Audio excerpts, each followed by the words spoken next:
In my undergrad, I learned about theory. Nursing theory at that time, it seems so intangible and really hard to grasp. Maria's actually stood out. Dr. Maria O'Rourke.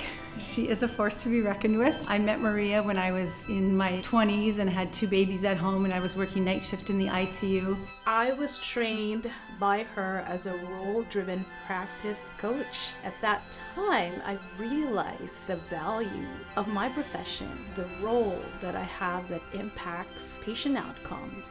I had to write a final paper on a nursing theorist. I picked Maria's model. It's so clear. This is our role.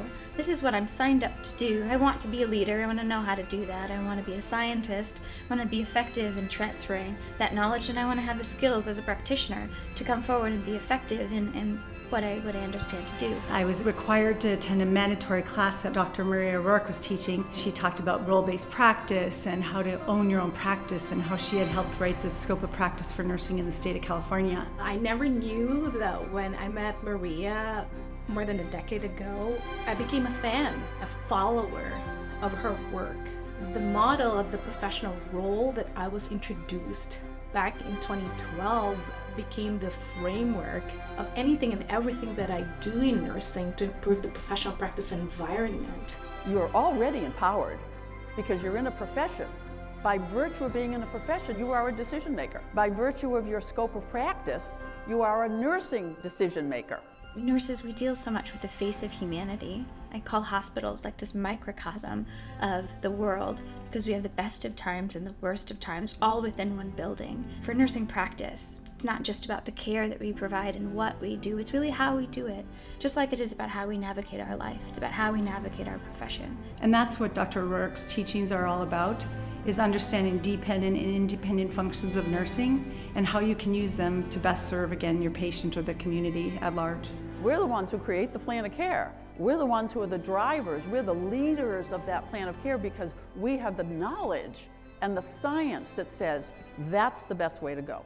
Over time, I've had used the theory to guide my practice, to guide all of the programs that I've established in the nursing education world, in the professional practice world, and then through all of this milestones and achievements that I have, Maria has always been there as a mentor and advisor. Just be able to be so articulate and really help us understand what our role was as a nurse. It's really opened the door, recognizing that nursing as a profession it starts with the individual. It's not all about the individual nurse, but it starts with the individual nurse. They have to recognize their autonomous decision-making authority. And as decision makers, we really have to understand the implications of how we get to those conclusions. It's professional nursing, and there's a reason that that word professional gets to be in front of our discipline. You have autonomy, you have accountability, you have expectations that you are going to be the driver, the thinker-upper behind the work. I think that she brings a wealth of knowledge and understanding to nursing and the profession itself. He's a thinker-upper. I can see it in his work, and I'm honored that he said that I was a breath of fresh air, which I always hoped to be. You emphasize certain things that we needed to dedicate ourselves to, and you presented it in a way that I had never seen it before, and so it was enlightening to me. Every nurse is a leader. If you have RN after your name, you are a leader. You may not be in a box on a chart that they call leadership, but you are a leader of your decisions. You're the only one that can lead those decisions, and you need to make sure they're good decisions. Every time I hear her speak, I get a little bit more understanding, and I find the applicability in it, because again, as a clinical nurse specialist, I want it to be applicable. Once we realize and we truly understand and take ownership of our practice as a leader, scientist, practitioner, and transfer of knowledge, then we know we could truly advocate for ourselves in any given situation, and then we could truly advocate for another person.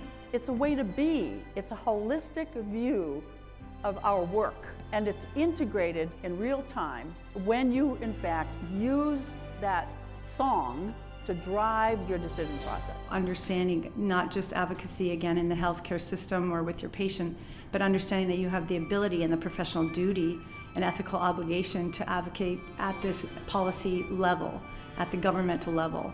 Now it's time for other people and other nurses to understand the power that they have